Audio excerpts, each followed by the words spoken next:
Oke ya, buat teman-teman semua shalom ya, Tuhan Yesus memberkati kita semua ya.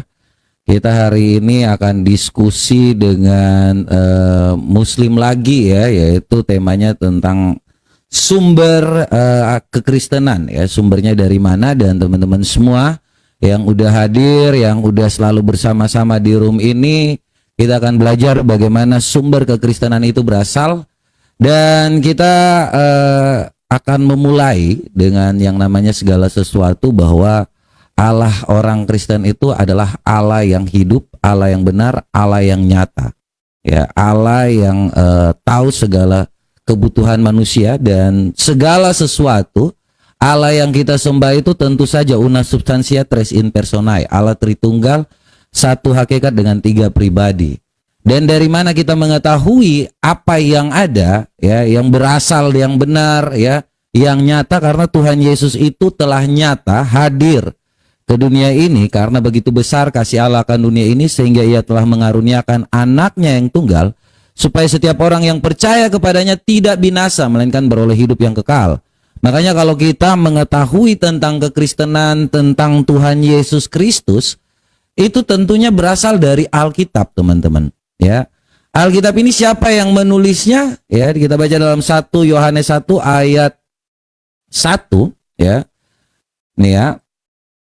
Apa yang telah ada sejak semula, yang telah kami dengar, yang telah kami lihat dengan mata kami, yang telah kami saksikan, dan yang telah kami raba dengan tangan kami tentang firman yang hidup, itulah yang kami tuliskan kepadamu. Ya, dan segala sesuatu itu berasal dari tulisan-tulisan karena mereka menyaksikan secara langsung, mereka mengetahui, mereka bahkan ada di situ melihat dan mendengar, serta apa yang Tuhan Yesus lakukan tentang firman-Nya, tentang apapun nubuatannya, mujizatnya, itulah hal yang dituliskan. Dan orang Kristen itu mengetahui sumber sejarah ini berasal dari yang tidak terlepas dari yang namanya bangsa Israel. Jadi kita dan bangsa Israel itu sejarahnya tidak terpisah. Ya, dalam Perjanjian Lama menuliskan tentang nubuatan para nabi, sejarah bangsa Israel, dan segala sesuatu itu bersumber dari bangsa Israel. Karena memang dalam Perjanjian Lama sudah ada nubuatan terkait dengan kedatangan Allah ya, melalui firman-Nya ya. 1 Yohanes ayat 4, Yohanes 1 ayat 14, firman itu telah menjadi manusia dan diam di antara kita, dan kita telah melihat kemuliaannya yang diberikan kepada manusia ya, untuk karena kasihnya. Jadi Allah itu, prinsip Allah itu dalam kehidupan kita adalah kasih ya. Allah tidak pernah terlepas dari yang namanya kasih, adil dan kudus. Makanya Allah itu karena kekudusannya tidak pernah menjanjikan suatu hal yang namanya kedagingan, yang namanya kawin, yang namanya segala sesuatu yang berhubungan dengan kedagingan. Itu tidak ada dalam kekristenan. Karena kita itu diselamatkan oleh karena kasih. Allah itu adil, Dia datang menjadi manusia karena Dia yang mau menghakimi kita. Dia harus menjadi serupa dengan kita, tetapi Dia tidak tunduk dengan yang namanya dosa. Dia tidak tunduk dengan yang namanya hal-hal yang berbau kedagingan. Itulah Allah yang hidup. Ya, bukan mengajarkan bagaimana hanya tentang kedagingan, bagaimana kawin-mawin, tidak pernah ada. Allah kita mengajarkan hal seperti itu. Karena memang sejarahnya pun tidak pernah kami ketahui bahwa ada yang namanya perkawinan-perkawinan. Dalam Matius 22 ayat 29 dan 30 tidak ada di surga. Dan sejarah kemudian juga kita ketahui dalam 2 Petrus 2 ayat 16 ya. Mereka yang menulis ini tidak pernah yang namanya dongeng ya. Makanya ditulis di sini, sebab kami tidak mengikuti dongeng-dongeng isapan jempol manusia ketika kami memberitahukan kepadamu kuasa dan kedatangan Tuhan kita Yesus Kristus sebagai Raja, tetapi kami adalah saksi mata dari kebesarannya. Jadi tidak mengikuti dongeng-dongeng, tidak mengikuti suatu hal yang namanya hal-hal dongeng-dongeng manusia. Ya, jadi itulah yang disampaikan di dalam kekristenan dan Alkitabnya. Ya, oleh karena itu kita selalu percaya bahwa Allah turut bekerja dalam setiap hal yang mendatangkan kebaikan bagi kita yang mengasihi Dia. Itu pesan dari saya dan itu adalah prolog dari saya ya. Kita akan dengarkan dari Faruk ya, yang mewakili Muslim hari ini, dan kita akan mendengar setelah ini. Nanti akan ada pertanyaan atau seperti apa? Itu yang demikian yang dapat saya sampaikan. Ya, Tuhan Yesus memberkati kita semua.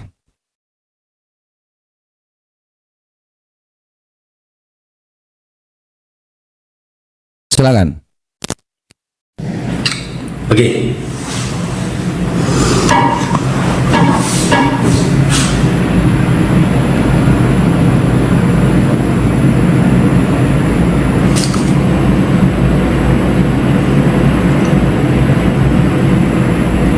Oke, bismillah. Assalamualaikum warahmatullahi wabarakatuh. Ya, teman-teman yang di bawah yang bisa menyimak dan juga menilai ya. Prolog dari Dinda Mata Pisau ini kayaknya nggak nyambung loh dengan tema yang kita angkat. Ajaran Islam versus ajaran Kristen itu bersumber dari mana? Tapi malahan si Dinda Mata Pisau ya menyampaikan kepada kita tentang isi ajaran Kristen itu sendiri. Itu dulu harusnya Anda memprolog tadi gitu loh. Bersumber dari mana nih ajaran Kristen nih? Ketika ditanyakan bersumber dari mana, maka Anda harus menyebutkan satu tokoh atau satu sosok yang mengajarkan, menyampaikan ajaran kekristenan itu tadi. Ya, tapi nggak apa-apa lah. Coba Bang Faruk yang membangun kerangka berpikirnya. Kalau ditanyakan kepada Islam, ajaran Islam ini bersumber dari mana? Gitu loh. Bersumber dari Allah, saya jawab. Dalilnya di mana Faruk? Surah Al-Maidah ayat 3. Ya, kita buka datanya ya teman-teman ya. Ini banyak dalilnya. Al-Maidah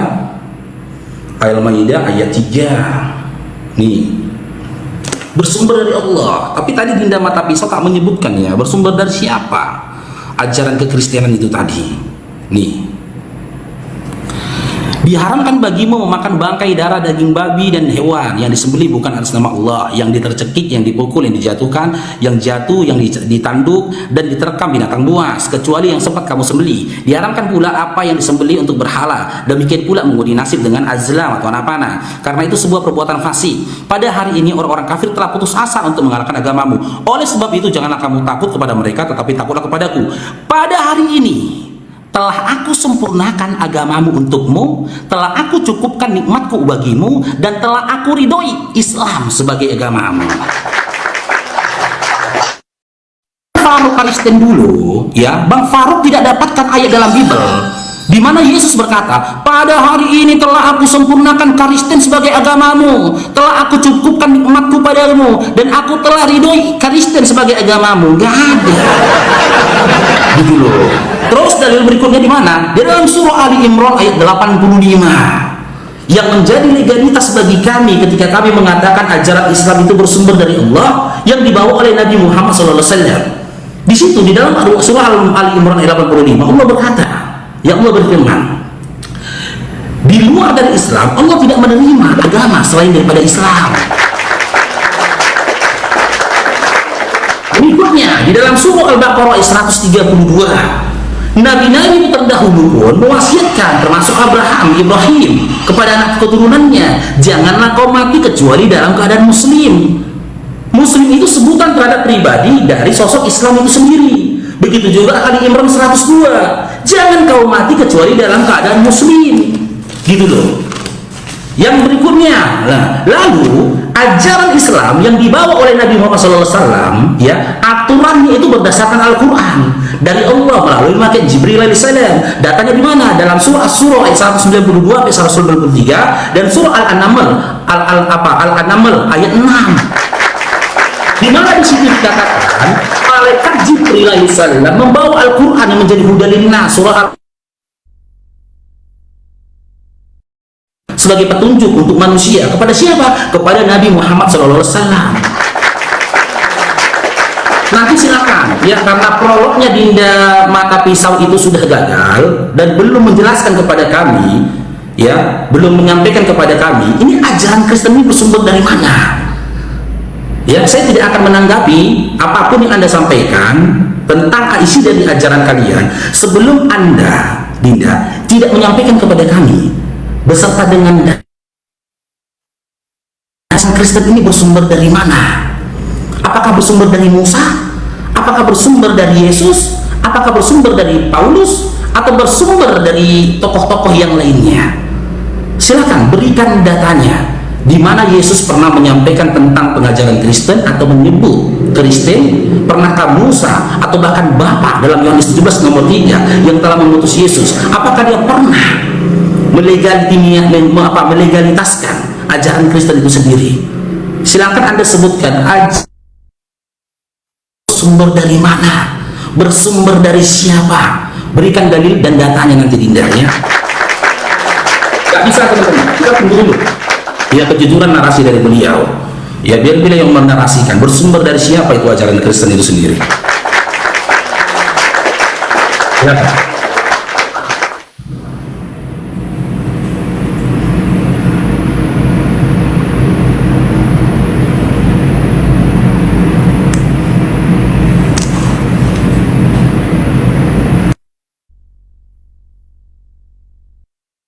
Oke, ya, jadi kalau Faruk ini menanggapi sumber, dia nggak ngerti tuh. Kalau sumbernya dari Allah, Allah ngomong ke siapa, tiba-tiba Allah yang langsung turunkan aja atau gimana? Jadi kalau nggak ngerti, ya memang ya berat juga sih ya Faruk ya. Saya ngerti Anda tidak nyampai ketika saya sampaikan bahwa kesaksian para rasul itu merupakan sumber dari Alkitab. Mereka melihat, mereka 1 Yohanes 1 tadi Anda tidak mendengar. Ya, mungkin Anda hanya langsung kepada fokus kepada Al-Quran. Itu tiba-tiba Allah yang tuliskan, atau dari mana datangnya itu juga Anda nggak ngasih tahu. Siapa yang menulisnya pun Anda tidak tahu. Makanya Anda bingung, ini ngomong tentang Al-Quran, tapi Anda tidak memahami. Kalau Alkitab itu ditulis oleh saksi matanya langsung, ya, apa yang kita saksikan, apa yang kita dengar, apa yang kami lihat dengan mata kami, yang telah kami saksikan, yang telah kami ramba tentang firman yang hidup, itulah yang telah kami tuliskan kepadamu. Jadi kau harus ngerti, apa yang mereka tuliskan itu berdasarkan fakta sejarah. Apa yang mereka tuliskan itu berdasarkan mereka lihat, mereka mendengar langsung. 1 Yohanes ayat 1, kalau kau tanyakan tentang Kristen, itu Kisah Para Rasul 11 ayat 26. Sumbernya dari mana? Mereka tinggal bersama-sama. Nah, seperti ini. Mereka tinggal bersama-sama dengan jemaat itu, ya, 1 tahun lamanya sambil mengajar banyak orang di Antioquia. Murid-murid itu pertama kalinya disebut Kristen. Jadi Kristen itu bukan agama, ya. Kita juga nggak perlu yang namanya agama-agama, ya, sebutan agama. Kristen itu adalah kepercayaan. Itu tentang iman. Tuhan Yesus mengajarkan tentang jalan Tuhan. Makanya tidak pernah ada Tuhan Yesus ngajarin untuk yang namanya kawin-mawin atau apapun, itu tidak pernah. Karena memang ajaran Kristen itu bukan yang namanya ajaran agama. Ya, agama ini juga baru disebut. Ya, pertama kali ketika entah dari mana datangnya, apakah Islam yang bawa atau memang dari Yahudi, ya itu disebut agama. Ya, sebelumnya Yahudi itu dengan tradisi, tetapi Islam ini tidak tahu ajaran sumbernya dari mana. Karena kalau kita melihat sumber-sumber ajaran Islam ini, ya katanya berasal dari Muhammad, tetapi tidak pernah ada saksinya, tidak pernah ada yang mengetahui. Bahkan Muhammad di dalam surah Al-Hijr ayat 6 dikatakan bahwa wahai orang yang kepadanya diturunkan Al-Quran, ya, sesungguhnya engkau Muhammad benar-benar orang gila karena tidak mendatangkan malaikat. Mereka mengatakan kepada Muhammad seperti itu karena mereka tidak tahu ini apa yang dibawa Muhammad. Yang dibawa Muhammad hanya semacam yang namanya cebok pakai batu, ya. Ya, tidak pernah ada ajaran yang namanya untuk mencerdaskan gitu. Hanya ajaran-ajaran dongeng yang saya kira itu tradisi-tradisi dari Arab. Ya, tradisi-tradisi yang tidak mengenal yang namanya kebaikan. Ya, kalau kita melihat bahwa apa yang dilakukan Muhammad hanya ngajarin kalau minum harus duduk. Ya, itu berdasarkan dongeng-dongeng, sama seperti yang kita lihat di dalam Sunan Abu Daud 35, ya. Ini ajaran Muhammad, teman-teman, ya. Sunan Abu Daud 35. Telah datang utusan bangsa jin kepada Rasulullah Shallallahu Alaihi Wasallam seraya berkata, wahai Muhammad, laranglah umatmu untuk berstinja dengan tulang atau kotoran binatang atau arang, karena sesungguhnya Allah telah menjadikan rizki kami pada hal-hal tersebut. Maka Rasulullah Shallallahu Alaihi Wasallam melarang umatnya untuk melakukannya. Artinya di sini Islam itu bukan ajaran Allah saja, ajaran jin. Anda bisa lihat di situ, itu Sunan Abu Daud 35, itu ajaran jin, bukan ajaran Allah. Ya, apakah, pertanyaan saya, apakah Islam itu memang berasal ajaran dari jin, Allah, Muhammad, dan tradisi, atau Islam itu ajaran dari Allah seutuhnya? Karena mendengar perkataan Rasulullah, mengikuti Rasulullah, itu juga sama dengan mengikuti Allah. Dan Rasulullah menyatakan bahwa jangan bersitinja. Ini ada jin yang datang kepada Muhammad untuk melarang-larang. Pertanyaan saya, apakah Islam mengajarkan ya sumbernya dari jin, setan, iblis, dan lain-lain? Silakan. Itu pertanyaannya.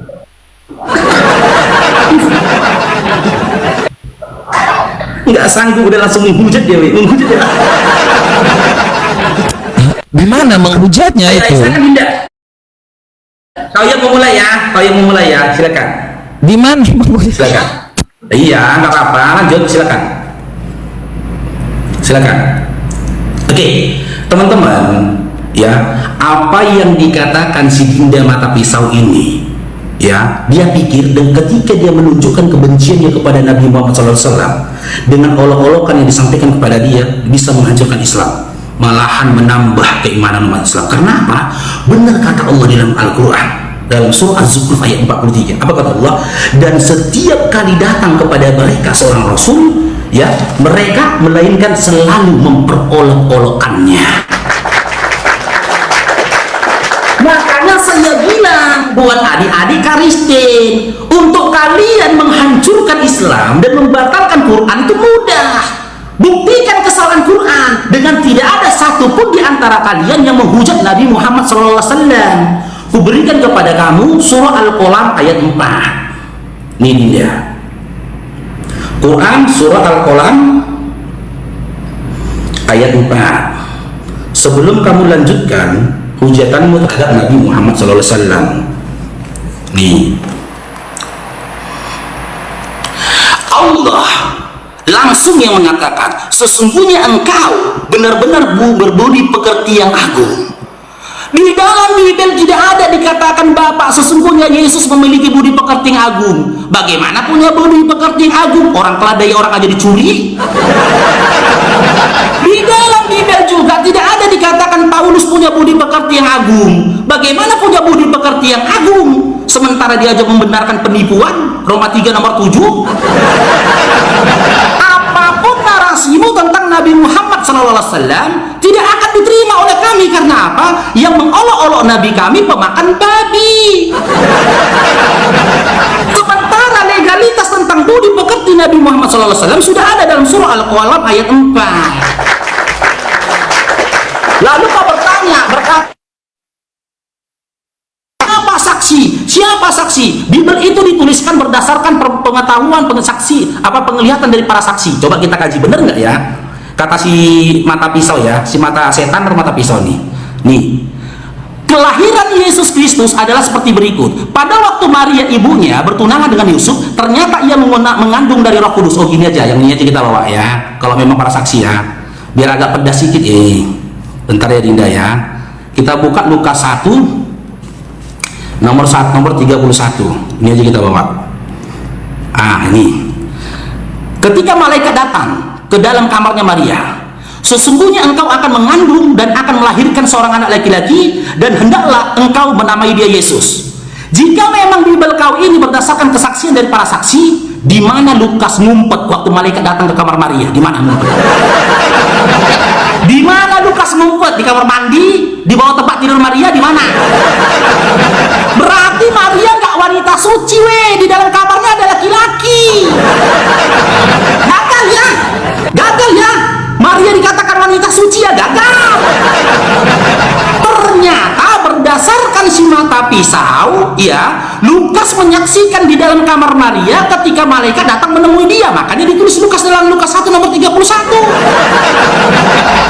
Silakan kau jawab nanti, di mana disembunyikan Maria, Lukas di dalam kamarnya. Mama Tuhanmu menyimpan laki-laki di dalam kamarnya. Ayo, kalau memang disaksikan oleh para saksi, ayo. Tapi yang asik teman-teman ya, yang asik itu ketika dia mengakui dalam KPR 11 nomor 26, ajaran Kristen itu bersumber dari Paulus. Berarti bukan bersumber dari Yesus. Arti Kristen berarti pengikut-pengikut Paulus. Makanya benar kata Yesus dalam Lukas 21 nomor 8, ciri dari si penyesat itu yang datang menemui kalian memakai namaku dan mengaku aku lagi. Terus modal pingsan di tengah jalan dalam KPR 9 nomor 3 sampai 5 ngaku-ngaku rasul. Kalau modal pingsan di pinggir jalan, Dinda, orang gila itu di pinggir jalan, banyak yang pingsan di pinggir jalan, kenapa nggak kau jadikan rasul? Yang dia aja modal pingsan di pinggir jalan, nengok cahaya jadi rasul, aku rasul. Nah, pertanyaannya buat Bu Dinda, sebutkan ya, apa otoritasnya Paulus ketika dia mendeklarasikan angan-angan Kristen. Silakan. Otoritas ya, apa otoritas dari Paulus saat dia mendeklarasikan Kristen dalam KPR 11 nomor 26? Pedas. Silakan. Otoritas ya, otoritas yang dimiliki Paulus saat dia deklarasikan Kristen.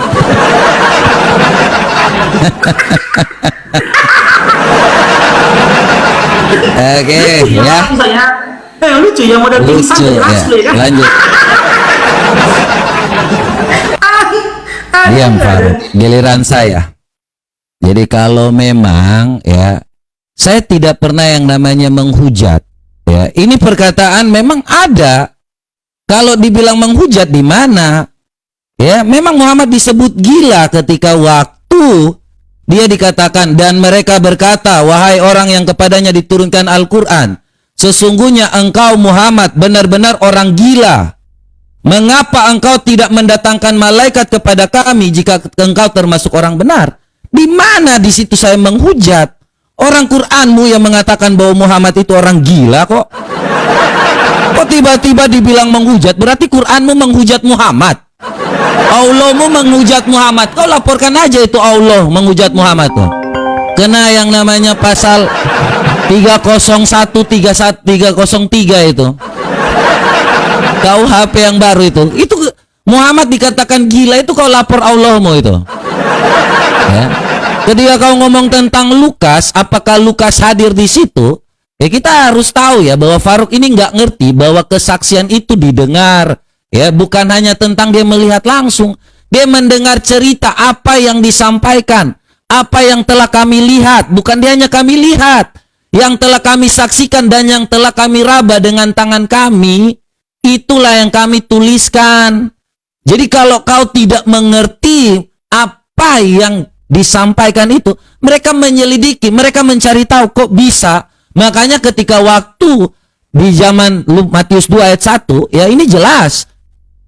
Ya, sesudah Yesus dilahirkan di Bethlehem di tanah Yudea, zaman Raja Herodes, datanglah orang-orang Majus. Orang-orang Majus ini menjadi saksi bahwa Yesus itu telah lahir.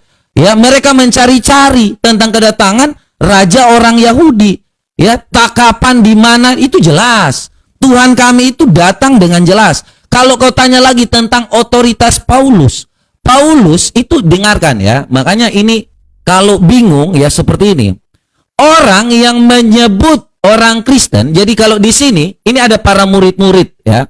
Anda kalau baca di sini, murid-murid dari mana di sini? Ini ada Barnabas dan Saulus. Jadi bukan hanya Rasul Paulus, mereka disebut apa? Kristen untuk pertama kali. Jadi orang yang manggil Kristen, bukan mereka mengatakan bahwa saya ini seorang Kristen. Tidak seperti Allahmu yang bilang hari ini Islam, kusempurnakan Islam. Yang katanya Allahmu, tadi kau tidak menjawab sama sekali. Apakah Islam itu diajar juga oleh setan dan jin. Ya, ini karena Sunan Abu Daud 35 di sini, telah datang utusan dari bangsa jin. Baca ya, baca. Apakah Islam itu juga diajarkan selain dari Allah juga ada larangan dari bangsa jin? Ya, telah datang utusan daripada ini ya, bangsa jin kepada Rasulullah. Wahai Muhammad, dilarang bersetinja dengan arang, dengan kotoran binatang, dengan rejeki. Itu kau baca ini, jawab. Jangan kau hanya modal framing saja, tidak mengerti apa-apa. Kalau kau bilang bahwa nabimu mulia, terus kemudian kau menghina Paulus, Nabi Paulus itu tidak buta huruf, sama seperti nabimu. Tidak, sorry ya. Paulus itu seorang filsuf. Beda kelas antara nabimu dengan Paulus. Ya, Paulus itu mengajarkan segala sesuatu. Dia jadi ahli Taurat. Ngerti nggak ahli? Artinya segala sesuatu yang disampaikannya itu dia memahami Taurat. Beda dengan nabi kau. Ya, tidur dalam gua, mimpi keluar jadi nabi. Ya, makanya kalau kau itu ditanya apa yang menjadi kebanggaanmu terhadap nabimu, tidak ada. Bahkan orang sekarang dulunya ya, ketika Anda mengatakan bahwa Nabi, ini kalau Zuma, coba kau tanya Zuma tuh. Dulu Zuma bilang, kalau ada yang mengatakan Nabi Muhammad kawin dengan anak kecil, maka saya putuskan kepalanya. Orang itu Zuma ini menghujat Muhammad ketika waktu Muhammad bangga menikahi Aisyah di umur 6 tahun dan menggaulinya di saat umur 9 tahun. Malah Zuma mengatakan seperti itu. Muhammad bangga nggak menggauli Aisyah di saat seperti ini? Ini ajaranmu, makanya sepuji pun ikut, semua orang pun mengikuti. Sekali lagi pertanyaan saya, apakah Islam itu diajarkan juga selain dari Allah, apakah juga diajarkan oleh jin, setan, dan lain-lain dalam Sunan Abu Daud 35? Jawab. Jangan hanya modal congor aja yang gede.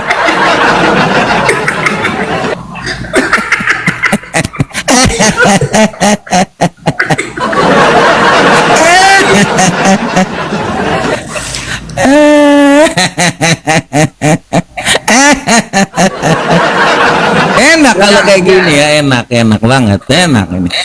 Oke, jawabannya surah Al-Jumu'ah ayat 2. Islam itu dibawa oleh Nabi Muhammad SAW. Dia yang membawa Al-Quran dan dia yang memberikan pengajaran, dan juga As-Sunnah, bukan iblis, bukan jin ya. Al-Jumu'ah ayat 2. Oke, kita tangkapi dulu teman-teman ya, surah Al-Hijr ayat 6. Ini ayat ini seringkali jadi familiar ya buat teman-teman adik-adik OTN, tapi dia tidak jawab kita ya, apa otoritasnya Paulus ketika dia mendeklarasikan angan-angan Kristen ya. Al-Hijr ayat, dan kita kaji teman-teman, poin apa yang bisa didapat dalam surah Al-Hijr ayat 6 ini ya.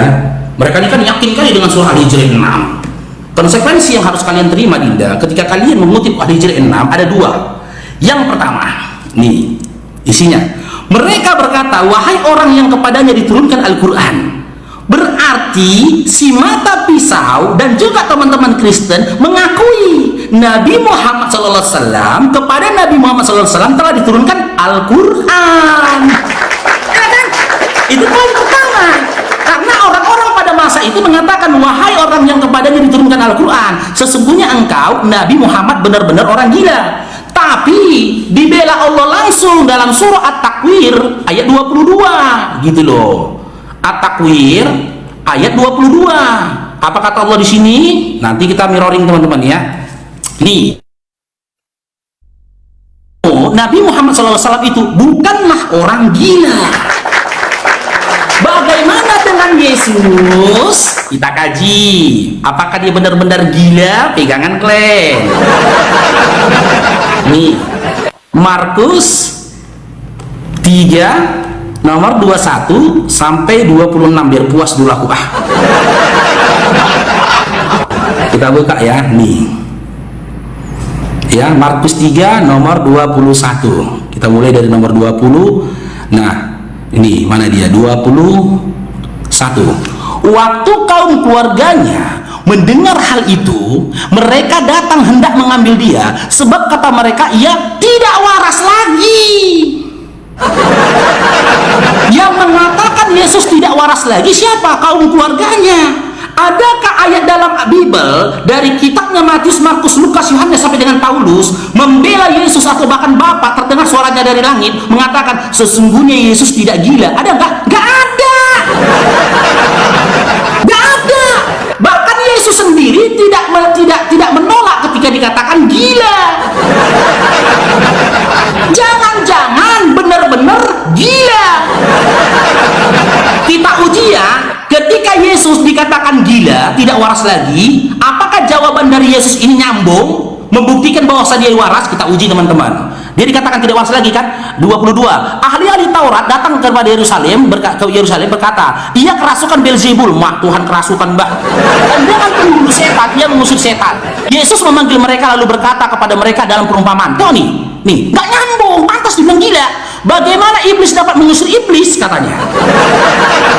Kalau satu kerajaan terpecah-pecah, kerajaan itu tidak dapat bertahan, malah ngomongin kerajaan. Gila. Nggak nyambung, dia dikatain gila malah lebih gila. Dan jika suatu rumah tangga, dia nggak nyambung, malahan ngomongin rumah tangga, nggak nyambung.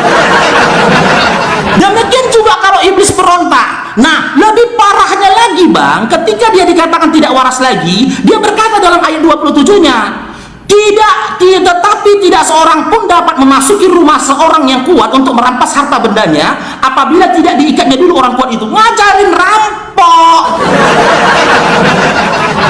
Ketika dia dikatakan tidak waras lagi, dalam ayat 27 malahan dia memberikan tutorial cara merampok yang baik dan benar. Kan gitu. Kalau aku dibilang Faruk, sesungguhnya si Faruk tidak waras lagi, aku kan katakan aku waras.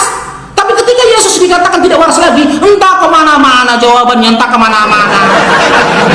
Malahan mengatakan, malahan ngajarin tata tutorial cara merampok. Gitu. Terus tadi si Dinda mata pisau ini kan sedikit mensarkas dia. Nabi Muhammad SAW keluar dari gua jadi nabi. Hei, Yesus keluar dari rahim jadi Tuhan. Keluar dari sini jadi Tuhan. Dia tidak masuk akal lagi tuh. Rontok dulu ketika dia keluar.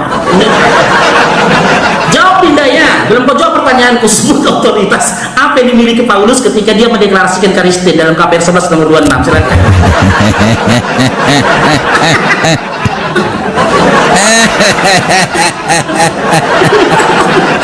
Iya. Silakan Dinda, silakan. Ya. Jadi ini ngomong tentang otoritas, tidak ada otoritas Paulus, tetapi orang yang menyatakan itu sebagai hinaan. Makanya kau baca, kau jangan seperti Nabi kau yang buta huruf, ketika waktu kau baca segala sesuatu, kau tidak mengerti apa ini. Murid-murid itu pertama kalinya disebut Kristen oleh siapa? Oleh orang-orang di situ.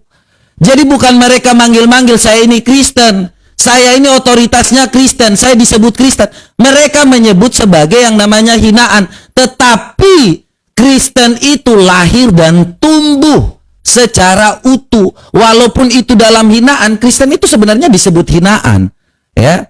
Tetapi kami orang Kristen tidak pernah yang namanya tanpa dihina, ya, atau kami terus dihina, itu kami biasa aja. Karena kami mengikuti ajaran kasihnya Yesus Kristus. Beda dengan ajaran yang tidak perlu dihina sudah sangat hina. Ya, ajaran yang tanpa dihina pun sudah sangat hina. Kau ngomong tentang Yesus Kristus yang bagaimana Yesus Kristus itu, ini jelas kalau kau sudah bagaimana setan itu mengusir setan, ia kerasukan Beelzebul. Jadi di situ bukan hanya tidak waras, tetapi ia kerasukan Beelzebul. Beelzebul itu Tuhan Yesus keluarkan, makanya dia bilang, ya, bagaimana seorang iblis bisa mengusir iblis? Kalau orang itu berasal dari hal yang benar, baru iblis itu bergaul dengan iblis. Sama seperti nabimu, kau tidak menjawab. Ini kau baca ini, ya, Muhammad itu apakah berasal dari ini? Kau baca ini, makanya di mana ayat-ayatmu itu? Nih jelas di sini, telah datang bangsa jin memerintah Muhammad, utusan bangsa jin. kepada Rasulullah seraya berkata, wahai Muhammad, laranglah, nih ajaran, larang. Kau dengar tidak? Larang umatmu, makanya baca, ya bersih tinja, ya boker aja harus jangan dengan tulang atau kotoran binatang, atau karena sesungguhnya Allah wa ta'ala telah menjadikan rezeki bagi kami. Maka Muhammad melarang itu. Kau baca ini, ya, sumber-sumber kalian itu berasal dari jin. Makanya kalian tidak tahu bahwa Islam itu juga diajarkan oleh jin. Ketika kalian boker harus memakai 3 batu. Bukan Allahmu saja, Muhammad cebok pakai batu, jangan pakai arang, itu larangan dari jin. Di mana kau bilang bahwa itu larangan dari Allahmu? Tidak ada. Ya, ketika kau bicara tentang yang namanya Tuhan kami tahu bahwa Tuhan kami itu mengasihi semua manusia. Beda dengan nabimu yang hanya bermodalkan kawin. Kalau kau lihat ya, surah Al-Hijr ayat 6 ini beda dengan nabimu ini. Ya, nih ditanyakan, ya, kalau Yesus mengusir Beelzebul dikatakan tidak waras, Muhammad dikatakan, dan mereka berkata, wahai orang yang kepadanya diturunkan Al-Quran, mengapa engkau tidak sesungguhnya engkau Muhammad benar-benar orang gila. Mengapa engkau tidak mendatangkan malaikat kepada kami? Muhammad ngeles. Kami tidak menurunkan malaikat, melainkan untuk membawa kebenaran. Ngeles, padahal di surat At-Tahrim dikatakan, nih, dia kalau ngancam bininya cepat. Ya, jika kamu berdua, nih surat At-Tahrim ayat 4, jika kamu berdua bertobat kepada Allah, maka hati kamu berdua telah condong menerima kebenaran. Dan jika kamu berdua saling membantu menyusahkan Nabi, sungguh Allah menjadi pelindung, Jibril, orang-orang mukmin, orang baik, malaikat, dan adalah penolong-penolongnya. Giliran dikatakan oleh banyak orang di sini ngeles. Tidak punya mujizat apa-apa. Kalau lawan bini mainnya ngancam. Ajaran macam apa yang seperti itu? Karena Muhammad tidak punya kuasa apa-apa. Hanya bermodalkan seperti yang dikatakan di sini, ya. Dia punya kekuatan 30 kekuatan pria saja. Tidak pernah punya mujizat, dan ajaran Islam itu berasal dari yang namanya bangsa jin. Coba kau bantah dalil saya bahwa Muhammad itu tidak melarang kalian untuk cebok pakai arang tulang, bukan berasal dari jin. Ya, ajaran Muhammad semua berasal dari yang namanya bangsa jin dan adat istiadat dari batu ke batu. Ya, silakan kau jawab di mana Muhammad membantah bahwa ini bukan ajaran jin. Sunan Abu Daud 35 ya.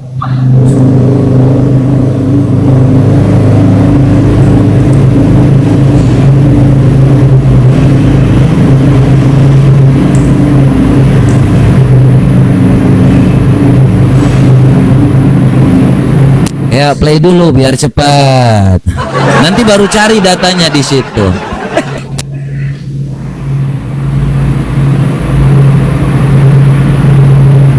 Oke. Ya, hadis yang kau bawa tadi Dinda, ya, itu permohonan jin terhadap Nabi Muhammad SAW agar umat itu ya tidak cebok menggunakan tulang. Beda kelas sama Tuhan kau, diuji oleh iblis. Jin datang kepada Nabi memohon supaya umat itu tidak cebok gitu loh menggunakan tulang. Kalau dalam Lukas 4 nomor Lukas 4 nomor 1 sampai 10, Tuhan kau diuji oleh iblis. Lebih parah itu lagi, bahkan digendong. Matius 5 nomor Matius 5. Digendong dia, Tuhan kau dibawa iblis. Betul aja. Makanya aku bilang sama Dinda, apapun framinganmu terhadap Nabi Muhammad SAW sudah terpatahkan dengan Quran surah Al-Qalam ayat 4. Gitu loh. Di situ dikatakan Allah, Nabi Muhammad SAW memiliki budi pekerti yang agung. Nah, kau tidak bisa tunjukkan satu surah kan, satu ayat pun dalam Bible kan, di mana dikatakan Yesus itu waras. Nggak ada kan? Berarti benar, dia tidak waras. Ya, dia tidak waras gitu loh. Terus Anda katakan, Anda biasa dihina karena memang Tuhan. Anda katakan, kami nggak masalah dihina. Kami untuk apa menghina kalian? Karena memang terhina. Hei, untuk apa aku menghina kau? Tuhanmu pun terhina. Tuhanmu pun terhina. Kau baca dalam Matius 15. Siapa yang telah mengambil pakaian Tuhanmu yang dia telanjang? Yohanes 19 nomor 23. Sebelum dia disalibkan, pakaiannya diambil, jubahnya diambil. Satu-satunya kematian yang mirip seperti itu, kematiannya begal. Begal di zaman sekarang itu kayak gitu, Dinda. Kedapatan sama masyarakat, dipukulin, dibukai telanjang, dibukai baju dan celananya, tinggal kolor. Siapa yang mau menghina? Bibel kau yang menghina Tuhanmu. Dan ketika Tuhanmu terhina, pakaiannya diambil, ditelanjangi, diludahin, diolok-olok, kau tepuk tangan. Dosa sudah ditebus, dosa ditebus, dosa kami sudah ditebus. Bukan kami yang menghina kau, Dinda. Nah, KPR 11 nomor 26, kau baca di ayat sebelumnya, Dinda. Abang kau ini master Bibel. Silakan kau jadi Kristen, tapi pada waktu yang sama kau jangan jadi penipu.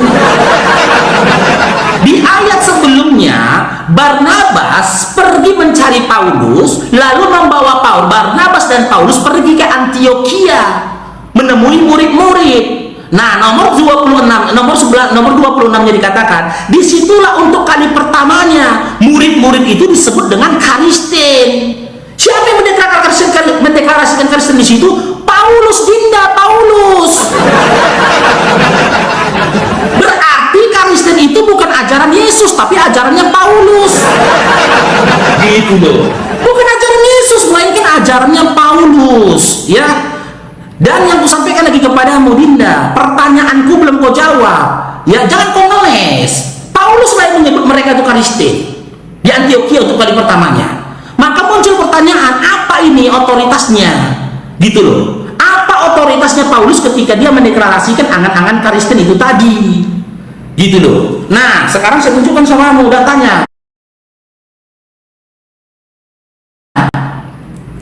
Dalam Markus, ini pengolok-olokan terhadap Tuhanmu ini. Ya, ini enggak aja tuh, bangga kali kau punya Tuhan telanjang. Nih,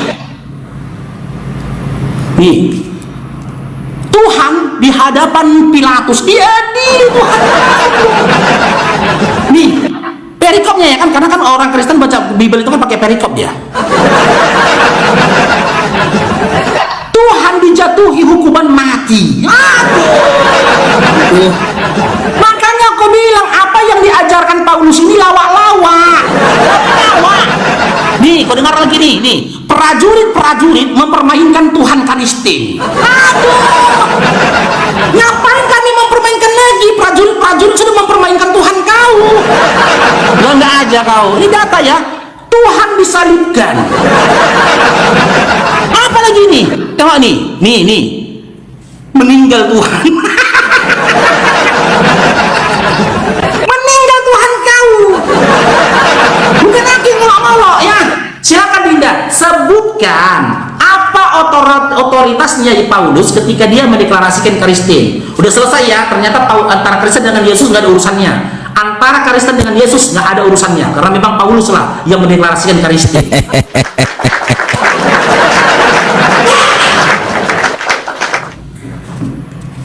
Iya. Ini memang kalau seperti ini, nabinya buta huruf, dia juga baca buta huruf ini. Apakah memang semua Islam seperti ini atau hanya Faruk saja? Karena memang nabinya sudah mengatakan bahwa sesungguhnya Islam adalah umat yang buta huruf. Ini Sunan Nasai 211 ya. Nih. Rasulullah Shallallahu Alaihi Wasallam bersabda, sesungguhnya kita atau Islam adalah umat buta huruf, tidak bisa menulis, tidak bisa menghitung 1 bulan ini begini, begitu, begini, eng. Makanya tidak pintar-pintar. Tadi ku bilang bahwa orang-orang di situ yang menyebutnya, di mute dulu. Hei. Jangan berisik di situ. Ya, di mute dulu supaya kau dengarkan. Makanya jangan tuli di situ. Ya. Jadi kalau di sini orang-orang memanggil, bukan deklarasi di sini, bukan ada kampanye. Mereka di situ, murid-murid itu pertama kalinya disebut Kristen. Pada waktu itu datanglah mereka ke Antioquia. Jadi sudah terjadi di situ penyebutan. Jadi kalau kau bertanya tentang otoritas Paulus, Paulus tidak punya otoritas. Paulus itu mengajarkan tentang kasih dan kebenaran. Bahkan kalau Paulus itu orang yang namanya kalian paling membenci Paulus karena apa yang dikatakan Paulus di dalam 1 Korintus 6 ayat 9 dan 10 itu memang sangat menyakitkan. Ya, 1 Korintus 6 ayat 9 dan 10. Ya, ini ajaran Paulus ini. Ya, kalian menuduh orang Kristen LGTV apa segala macam, ini Paulus katakan dengan jelas. Ya. Atau tidak tahukah kamu bahwa orang-orang tidak akan mendapatkan bagian dalam kerajaan Allah? Jangan sesat. Hei, yang tukang cabul. Yang tukang kawin sama bocil. Ini orang cabul, penyembah berhala, orang bersina, banci, pemburi, pencuri, orang kikir, pemabuk, pemfitnah, penipu tidak akan mendapatkan bagian dalam kerajaan Allah. Ini yang tukang cabul. Kalian pikir orang yang cabuli bocil itu masuk surga? Tidak akan. Yang sembah batu tidak akan mendapatkan bagian dalam kerajaan Allah.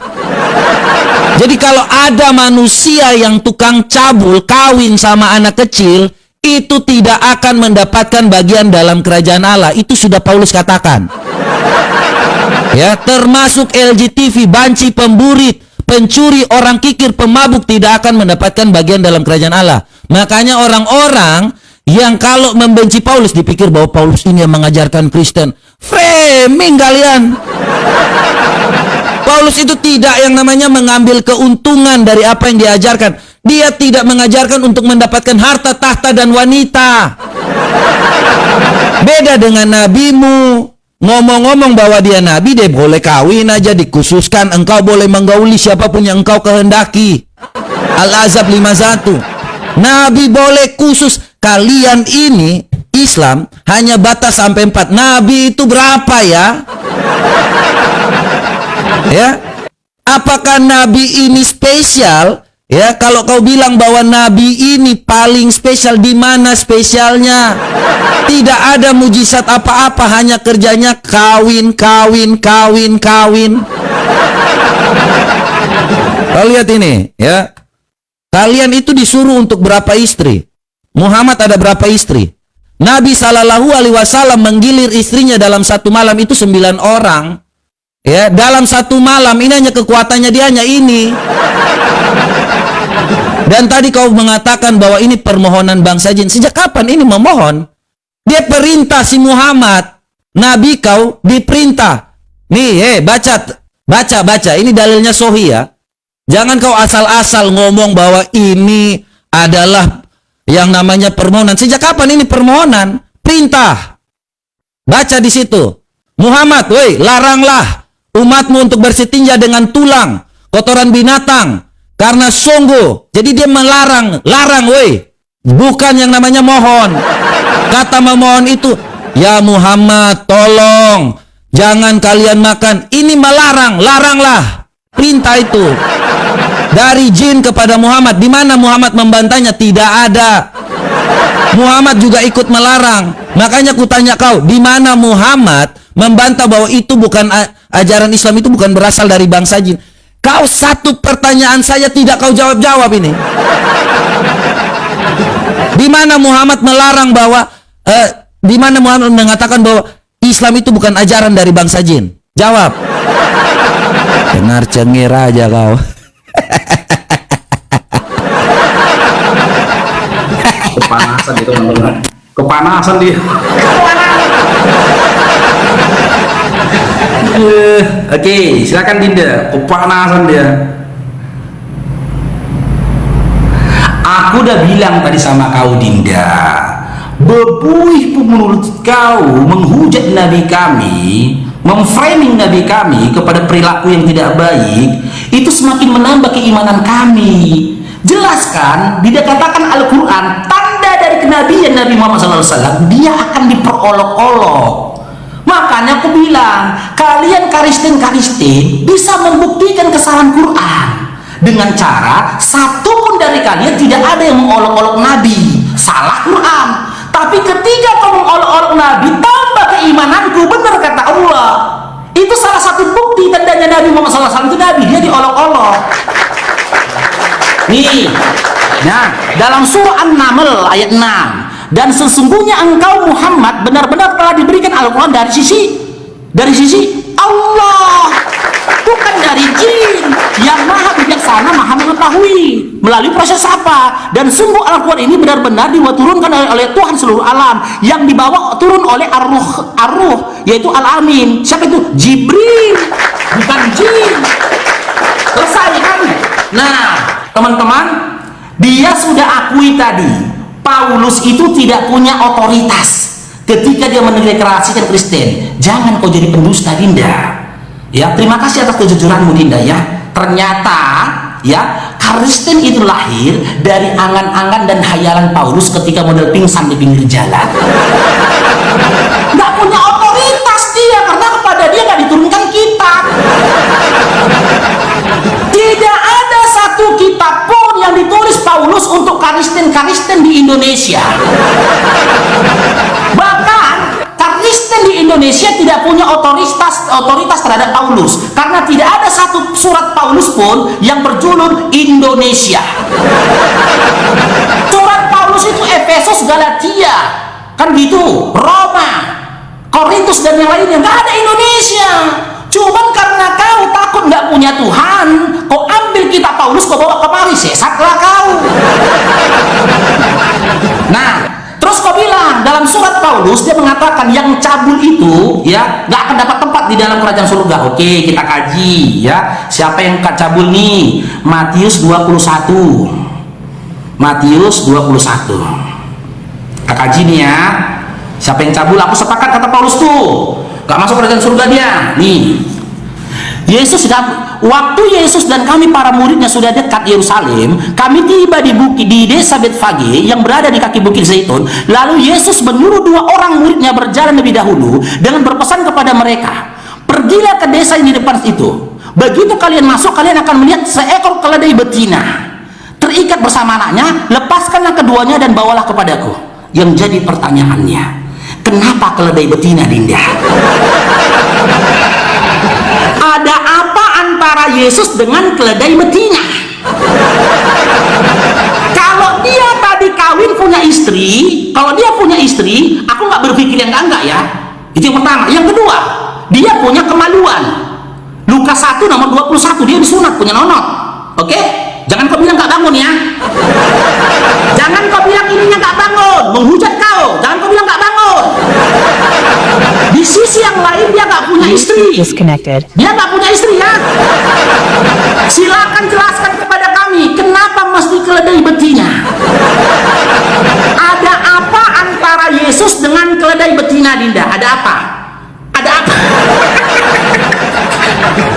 Ada apa antara Yesus dengan keledai betina? Jujur kau, jangan bohong kau. Karena nggak masuk akal, Dinda. Kalau memang untuk ditunggangi, niscaya keledai jantan lebih kuat sebagai hewan tunggangan. Itu kalau punggungnya yang ditunggangin. Beda halnya kalau belakang yang ditunggangi, yang dicari keledai betina memang.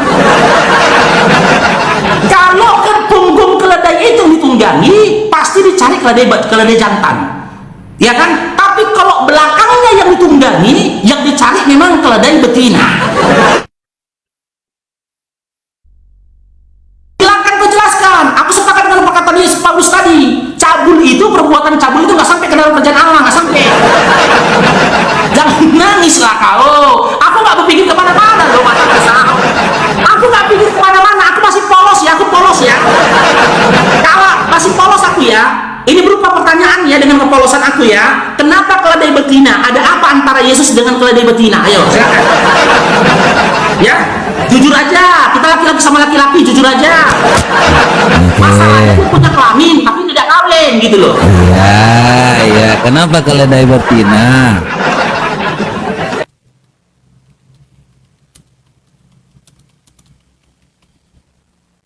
Silakan tidak, silakan. Jujur ya. Pahit pun harus kau terima itu. Udah nasibmu itu. Oke, ya, jadi kalau memang hanya sekedar yang namanya ditanya keledai betina, oke kita jawab ya. Ini supaya tergenapi dalam yang namanya perjanjian lama, ya, bahwa semua nubuatan itu akan yang namanya digenapi. Jadi kalau kau baca di situ, nih ya, Zakaria 9 ayat 9, bersorak-soraklah dengan nyaring, hai putri Sion, ya, hai putri Yerusalem, lihatlah raja datang kepadamu, dia adil dan jaya. Ia, ya, dengan lembut, ia lemah lembut mengendarai seekor keledai beban muda. Ya, kau ngerti ya? Jadi ini tergenapi segala sesuatu yang kau tanya, supaya apa yang ada di situ dengan jelas ya. Nih keledai ya. Dan jangan kau hanya pikir tentang yang namanya kawin. Ya, karena Kristen tidak mengajarkan untuk menggauli binatang. Beda dengan ajaran Islam. Ya. Ini Sunan Tirmizi 1375. Barang siapa menggauli binatang maka tidak ada hukuman atasnya. Jangan kau pikir bahwa kami itu seperti ajaran kalian. Hanya modal kawin, tidak ada bini lagi, kau kawin di situ dengan binatang. Ya, apakah Muhammad tidak yang namanya kawin dengan binatang? Ini ajaran kalian Islam. Barang siapa menggauli binatang maka tidak ada hukuman atasnya. Ya, ini Sunan Tirmizi ini bukan ajaran kami. Ajaran kalian. Ya, ini hadis ini ya. Hadis ini lebih sahih dari hadis pertama. Hadis ini menjadi amal menurut pedoman para ulama. Ya, ini menjadi pendapat Ahmad dan Ishaq. Jadi kalau kalian yang masih jomblo, yang nggak laku, kalian masih menghayal yang namanya dada-dada montok, ya, yang masih mikir-mikir tentang kewe-kewe aja, mending kalian kawin dulu sama binatang. Nggak ada masalah, kalian kawin saja. Karena itu ajaran kalian, tidak ada masalah di situ. Kalau kau mukanya berat, hidupnya susah, nggak bisa kerja, kau jangan menghayal yang montok-montok dulu. Mending kau gauli dulu tuh yang namanya kawini binatang dulu, sama seperti yang diajarkan di dalam Islam. Ya. Jadi kalau kalian itu jangan menghayal yang seperti ini, jangan berlebihan dulu. Kau rasain dulu yang seperti itu. Ya, seperti dalam surah An-Naba ayat 33. Dan Allah sediakan pula bagi mereka sebagai kenikmatan seksual dan pemberi ketentraman hati bidadari surga, yaitu gadis-gadis cantik jelita berpayudara montok. Kau jangan menghayal ke situ dulu, mending kau tidak sampai ke surga pun. Itu hanya hayalan-hayalan saja. Mending kau gauli binatang, sama seperti yang dikatakan oleh para ulama. Ya, daripada kalian menghayal yang seperti ini, udah kalau nggak laku mending kalian kawin sama binatang. Ini ajaran kalian, ya, ajaran yang fokusnya dari yang namanya tentang kawin, tentang yang namanya di bawah pusar itu diajarkan terus. Karena si Nabi pun melakukan hal-hal yang namanya hanya bermodalkan perkawinan saja. Kalau kau bilang di dalam yang namanya Quranmu bahwa nanti orang-orang akan memperolok Nabi, sejak kapan kami menghina nabimu? Kawin dengan Aisyah yang umur 6 tahun dan digauli 9 tahun, saya tidak menghina. Saya hanya mengetahui darinya, sumbernya kalian sendiri. Dari kalian, untuk kalian, dan kepada kalian. Bukan dari kami, saudara-saudara. Ya?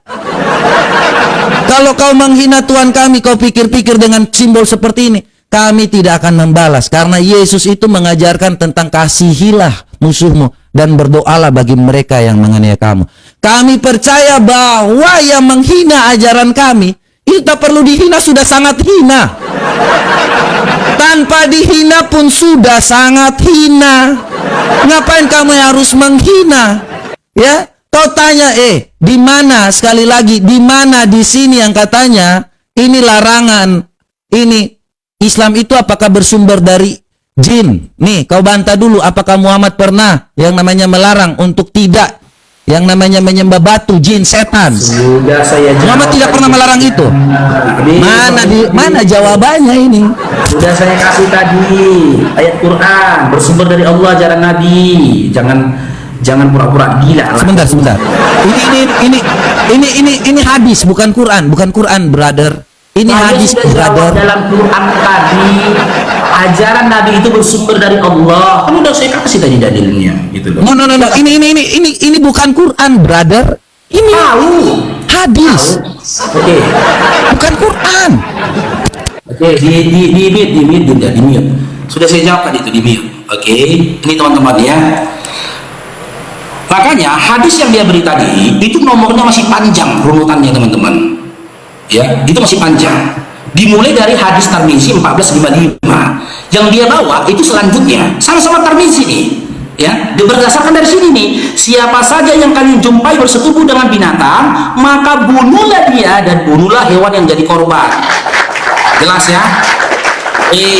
Nah, sekarang berikutnya saya buktikan datanya. Saya tadi tanya ke kamu, antara apa?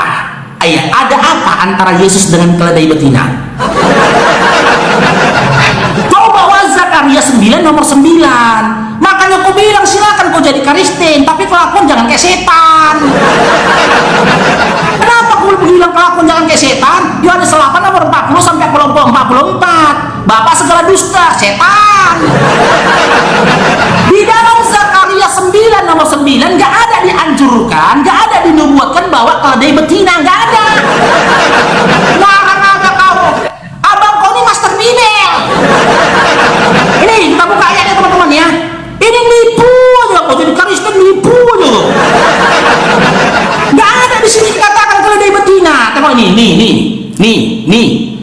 Bersorak-soraklah dengan nyaring, hai putri Sion. Bersorak-soraklah, hai putri Yerusalem. Lihatlah rajamu telah datang. Kapan pula Yesus jadi raja? Jadi RT aja gak pernah kok. Dia sendiri aja mengatakan anak manusia tidur, kepalanya bersandarkan dengan tanah. Parah ya. Jadi raja, jadi RT aja dia gak pernah. Jadi kepling aja dia gak pernah. Jadi raja. Ia adil dan jaya, ia lemah lembut mengendarai seekor keledai. Ada betinanya? Kan nggak ada. Kan nggak ada keledainya kan? Berarti dia menyalahi nubuat. Di sini harusnya nggak ada raja yang bawa keledai betina, Dinda. Kenapa dipilihnya keledai betina? Itu yang kutanyakan, jujurlah kau. Masalahnya dia laki-laki dan dia punya kemaluan. Lukas 2:21 dia disunat. Kalau untuk ditunggangi punggungnya, maka yang diambil keledai jantan. Tapi memang kalau dia ditunggangi belakangnya, biasanya keledai betina. Gitu loh.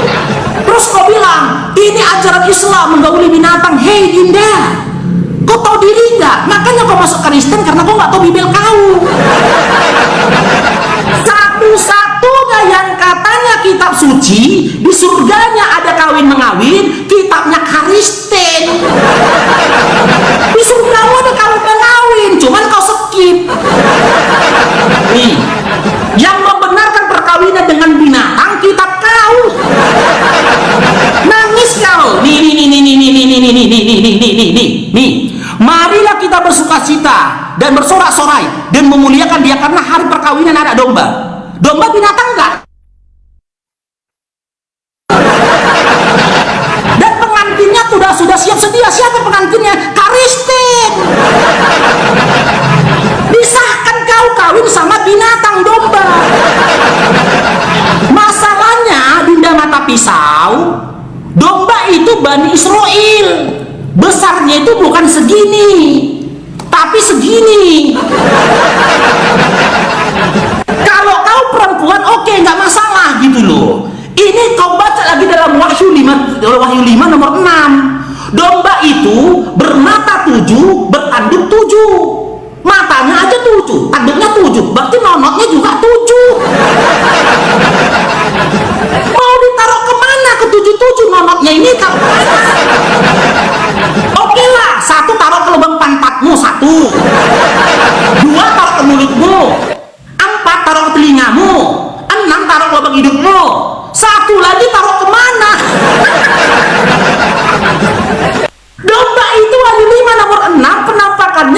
matanya 7, tanduknya 7. Berarti nonoknya juga 7. Dimasukkan kemana? Jangan kau ingkari. Oh, itu perumpamaan. Begitulah cara kau mengingkari. Mau nangis dia.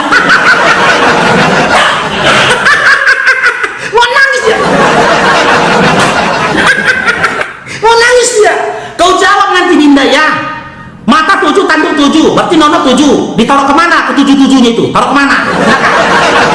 Ya, jelas itu perkawinannya. Di Quran kami nggak ada perkawinan, tapi di Bibel kau ada perkawinan itu. Silakan. Ya, bagus sekali ya. Ini baru enak ini yang kayak gini nih. Bermodalkan ngomong ngangkang.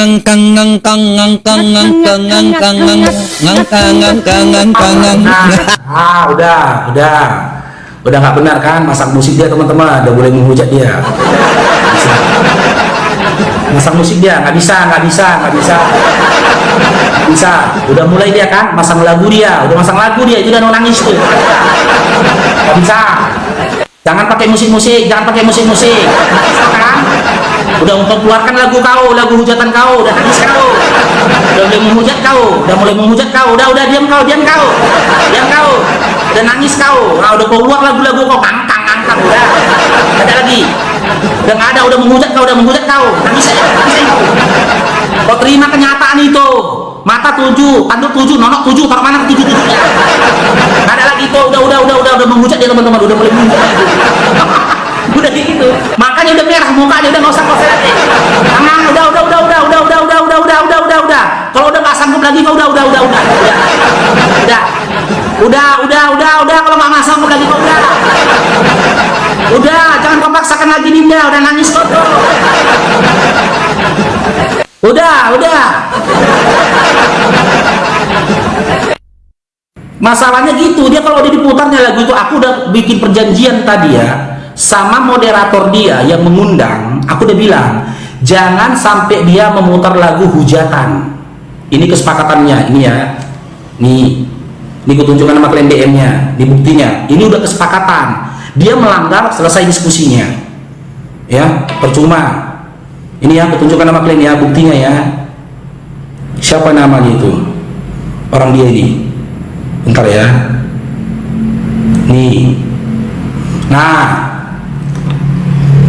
ini ya DM kami ya, di DM kami nih kesepakatan, dia udah melanggar kesepakatan nih. Pastikan dia tidak menghujat seperti kemarin ya. Maksud aku lagu itu, putar-putar lagu dia. Iya bang, kata dia. Ya, udah sepakat kan? Iya bang. Ternyata dia putar lagu. Oke, saya bisanya malam ini, malam Rabu. Ya, Rabu, Jumat, Sabtu dan Minggu saya nggak bisa. Ya, jadi atau nggak nanti malam saya bilang. Oke? Dia udah putar lagu, dia udah melanggar nih.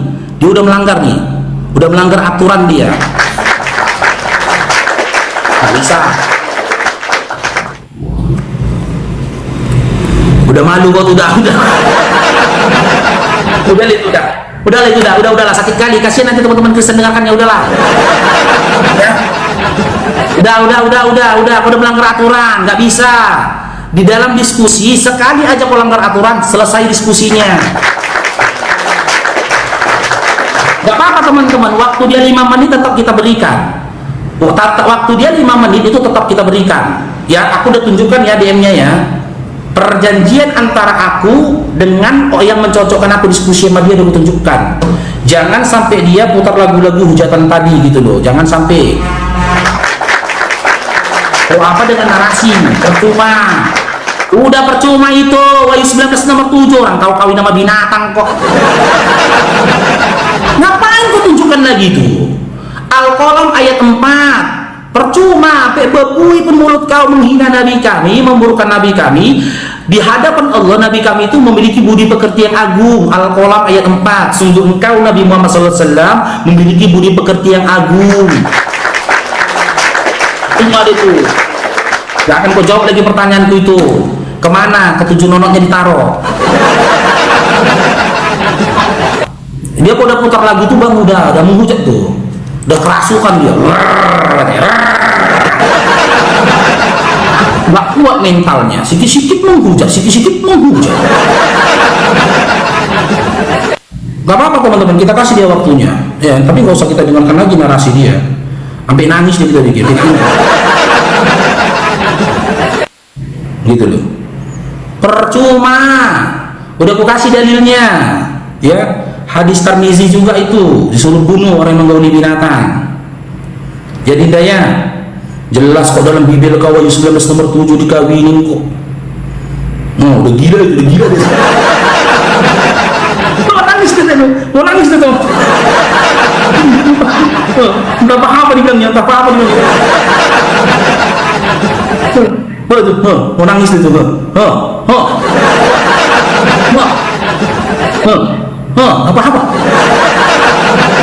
Mau nangis kau, lele. Tegang muka itu, ketawa dia tapi nangis, makanya pakai kacamata itu, dia pakai kacamata. Kau kalau main framing kayak gitu nangis kau bikin. Udah ya Dinda ya, udah ya, Hapui. Selesai. Aku mau diskusi sama dia teman-teman, karena sudah ada kesepakatan. Ya jangan dia menghujat. Masuk kategori hujat kalau dia putar lagu-lagunya itu. Udah ada kesepakatan sama yang ngapain dia. Gitu loh. Ternyata dia putar. Aku udah bilang kalau dia menghujat lagi, kemarin kan berhentinya gitu juga kan. Gitu loh. Karena dia putar-putar lagu itu, stop. Karena gitu teman-teman, cara ciri-ciri dia. Kalau dia sudah putarkan lagu-lagu itu tadi, karena gini teman-teman ya, buat teman-teman Kristen juga. Ya, saya berikan pemahaman nih. Kalau kita lanjutkan, nanti sakit hati kalian. Jangan kalian paksa Bang Faruk jadi menghujat nanti, nggak boleh. Ya kan? Kalau dipaksakan nanti saling hujat kita nanti. Nggak itu poin diskusi. Silahkan cek rekamannya teman-teman. Di awal kali bagus-bagus aku diskusi loh. Dia yang memframing ke arah penghujatan. Gitu loh. Kita nggak cari itu. Nggak cari itu kita gitu loh.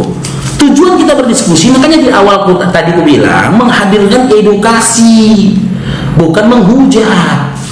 Nggak mampu lagi, dia udah kayak gitu tuh.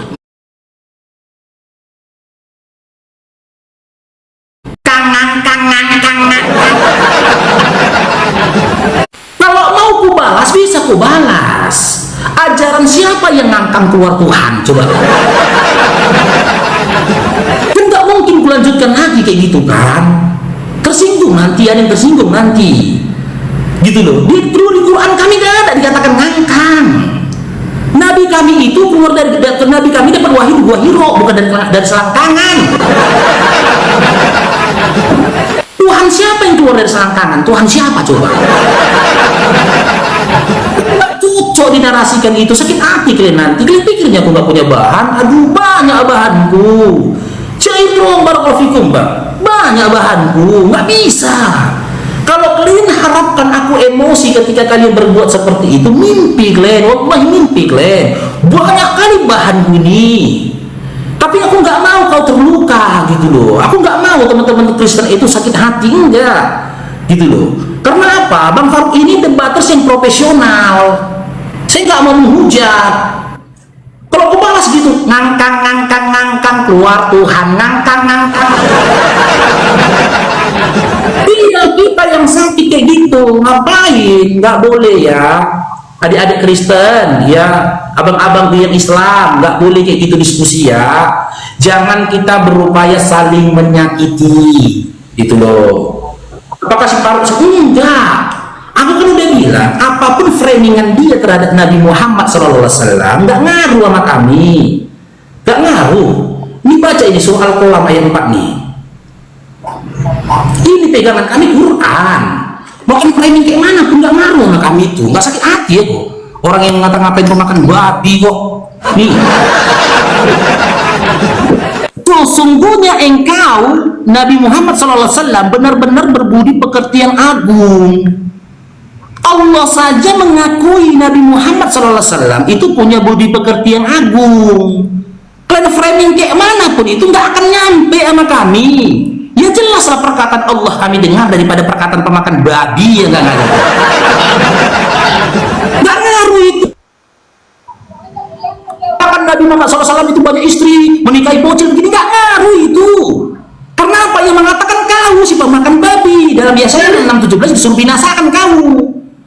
Yesaya 6:17 saja juga memerintahkan untuk kau dibinasakan gitu loh. Ini Allah yang memuji Nabi. Andai kan Bapak Presiden Prabowo mengatakan Salvasari ini memiliki budi pekerti yang agung, setiap ada laporan terhadap sisa di kantor polisi itu akan dipatahkan, tidak akan diterima sama pihak polsek. Dan terima, karena sisa dapat legalitas dari Bapak Prabowo, dia punya budi pekerti yang agung. Gak mungkin dia disangkakan mencuri, gak mungkin dia disangkakan nipu, gak mungkin dia disangkakan cabul. Itu dari Bapak Prabowo. Ini dari Allah langsung loh. Dia punya budi pekerti yang agung. Gak mungkin lah sangkaan kau terhadap Nabi Muhammad SAW kami pegang. Kalau kami lebih percaya hinaan kau, sangkaan kau terhadap Nabi, berarti kami telah menuhankan kau. Gitu loh. Gak bisa pegangan kami Quran, bukan muncul pemakan babi. Bangga aja. Aku pikir diskusinya bisa berjalan lancar loh, nggak berubah-berubah juga si mata lele ini.